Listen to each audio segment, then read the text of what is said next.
இப்போ வந்து இதில் ஒரு 3 ஸ்பூன் எண்ணெய் ஊற்றிருக்கிறேன். இப்போ வந்து எண்ணெய் காஞ்சிருச்சு.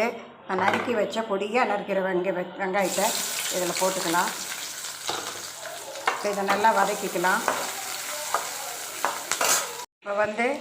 இப்போ மஞ்சத்தூள் கொஞ்சம் போட்டுக்கலாம், ஒரு 1/2 ஸ்பூனு.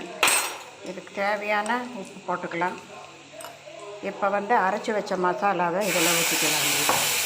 இப்போ இதை நல்லா வதக்கணும். இப்போ எண்ணெய் பிரிஞ்சு வர வரைக்கும் பச்சை வாசம் போக வதக்கிட்டோம். இப்போ இதில் வேக வச்சு உளிச்சு வச்சுருக்க உருளைக்கிழங்க சேர்த்துருக்கேன். நான் இதில் ஒரு 4 உருளைக்கிழங்கு மீடியம் சைஸில் எடுத்துருக்கிறேன். இப்போ இது நல்லா பாருங்கள், பார்த்தால நாக்கில் நீர் வரும், அந்த மாதிரி வரும் கிரேவி. இது ரொம்ப நல்லாயிருக்கும். சாம்பாருக்கு, பருப்புக்கு, சாதம், சப்பாத்தி கூட சுட்டு சாப்பிட்லாம். கலரை எப்படி இருக்குது பாருங்கள். அருமையான உருளைக்கிழங்கு மசாலா ரெடி. லைக் பண்ணி, ஷேர் பண்ணி, சப்ஸ்கிரைப் பண்ணுங்கள். அருமை.